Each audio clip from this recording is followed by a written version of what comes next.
입춘이 지나면서 대동강의 얼음이 녹는 4월이 되면 이 씨는 인민군 2개 소대병력에게 소형 그물을 나눠주고 까나리와 실뱀장어를 잡는 일을 시켰다. 중국인 무역업자는 고기 잡는 소형 그물 수백 개를 공짜로 제공했고 고기를 잡는 방법도 알려주었다.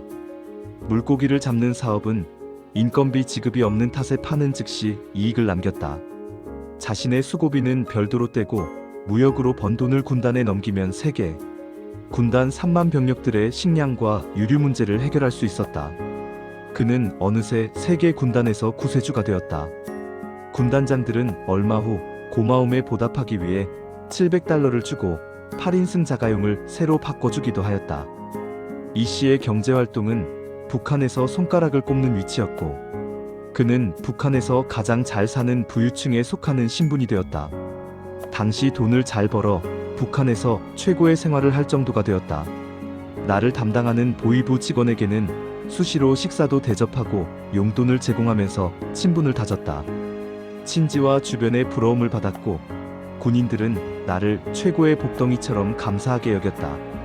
생활도 풍족했고 재산도 제법 모을 수 있었다. 그러나 인생은 새옹지마. 이러한 생활에 10년 만에 최악의 위기가 찾아왔다. 어느 날 친하게 지내던 보위부 직원이 은밀하게 귀띔을 해주었다. 동무, 당신의 가까운 가족이 남한 간첩과 내통한 것이 적발되었소. 반역죄로 당신도 처벌될 것이오. 시간이 없소.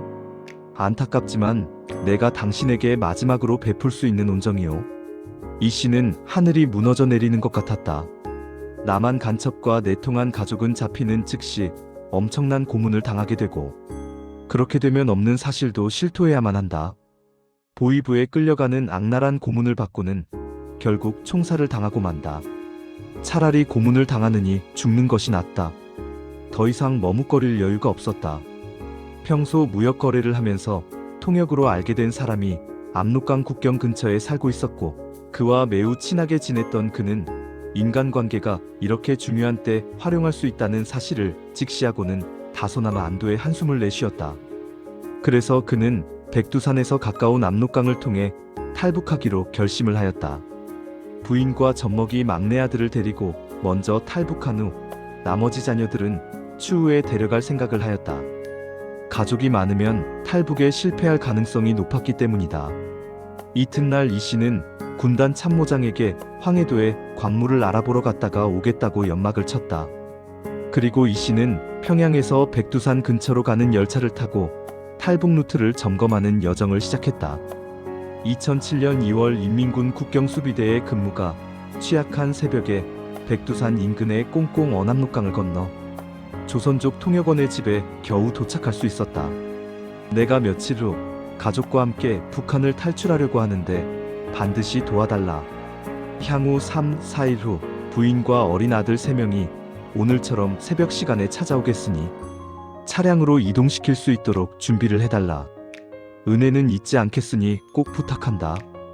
약속을 받은 이 씨는 하룻밤을 조선족의 집에서 보낸 뒤 새벽 시간에 다시 압록강을 건너 북한으로 넘어갔고 열차편으로 집으로 향했다.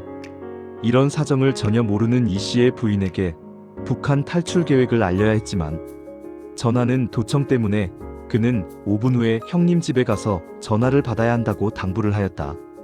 영문을 모르는 그의 부인은 가까운 형님 집으로 가서 전화를 받았다. 여보, 아무 소리 말고 막내 아들만 업고 오늘 밤 8시까지 역전으로 나와. 다른 것은 일체 챙기지 말고 몸만 와야 하네.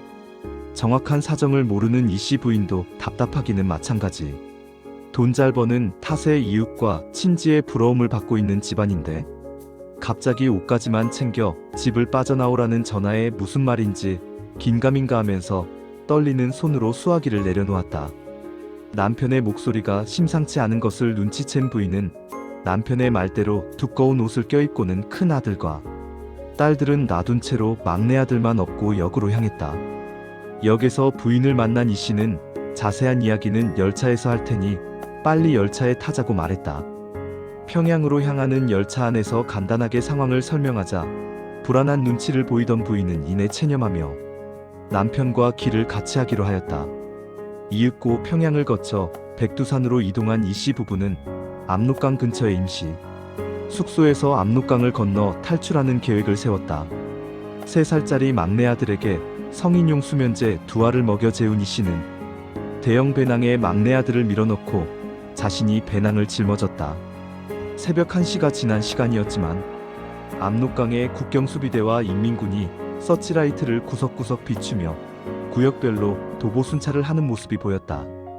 오늘 이 기회를 놓치면 북한에서 고문으로 목숨을 잃을 것이라는 불안감에 각오를 단단히 한 이씨는 경계의 사각지대를 서치라이트가 겹치는 부분으로 판단하고는 살금살금 얼어붙은 압록강을 건너기 시작하였다.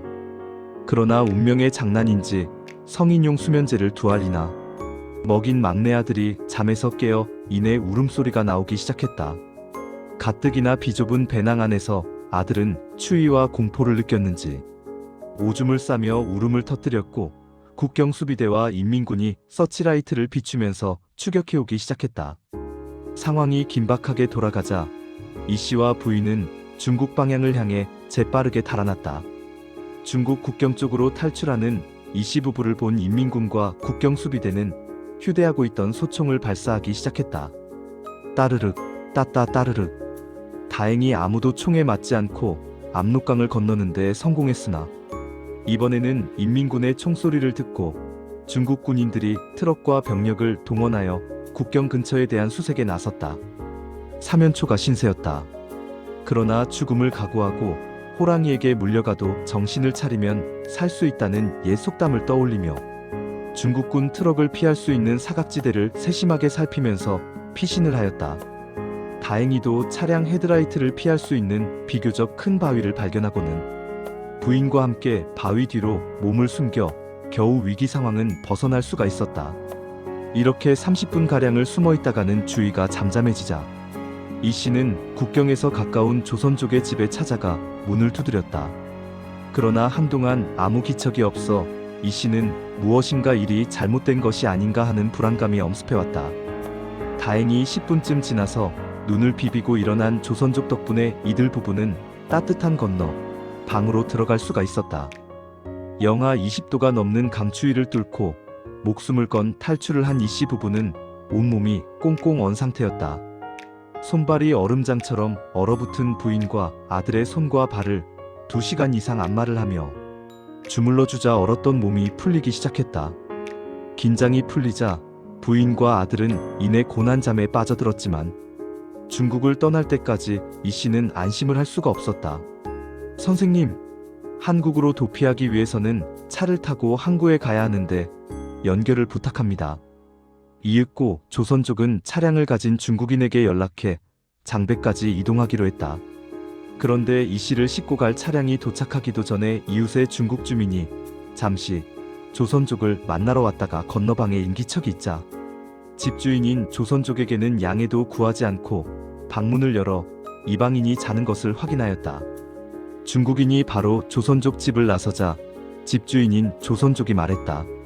저 사람이 중국 공안에 곧장 신고를 할 것 같으니 우리 집에 있으면 불안하다. 빨리 다른 곳으로 옮겨야 한다. 사람 좋은 조선족은 자가용을 갖고 있는 아들 친구에게 급히 연락하여 다른 차를 불러와 이씨와 조선족을 태우고 이동하여 10분 뒤에는 다른 곳으로 피신처를 옮길 수가 있었다. 이씨가 피신한 뒤 1시간이 채 안 되어 중국 공안 일행이 조선족의 집을 덮쳤지만 미리 피신하여 무사할 수가 있었다. 조선족이 알선해준 차량을 이용하여 장백으로 옮긴 이씨 가족은 무역거래를 하면서 알게 된 장백 사람과 전화를 연결하여 만났고 다시 24시간을 넘게 피를 말리는 이동 끝에 심양에 도착할 수 있었다. 장백에서 심양까지 이동하는데 도와주면 좋겠습니다. 이 장백 사람은 이씨가 심양까지 밀수거래를 하는 것으로 알고 있다가는 사태의 심각성을 느끼고 협조를 약속했다. 좋습니다.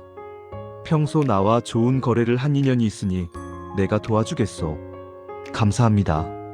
은혜는 평생 잊지 않겠습니다. 돈을 달라는 대로 주겠소.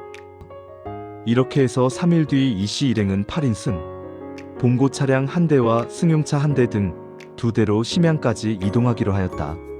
그러나 신분증도 없는 이씨 일행을 차량에 태워 심양으로 이동하는 일은 쉽지 않은 일이라 모두의 지혜를 모아 세심하게 이동하는 방법을 세워 실천에 옮기기로 하였다. 승용차가 300m 앞에서 먼저 출발하겠다. 승용차에서 전화하면 이상이 있는 것으로 알고 따라오지 말고 도피해야 한다. 한밤에 산길을 따라 이동하는데 앞차가 이동 검문소를 발견하였다. 앞차에서 전화를 건 뒤 앞차는 고장이 나서 수리하는 것처럼 차를 주차하고는 본네트를 열고는 수리에 나서자 이동 검문소에 근무하던 중국 공안은 4시간 뒤 철수를 하였다. 피를 말리는 4시간이 지난 뒤 차는 다시 출발을 하였고 20시간 가까이를 달려서 심양의 목적지에 도착할 수 있었다.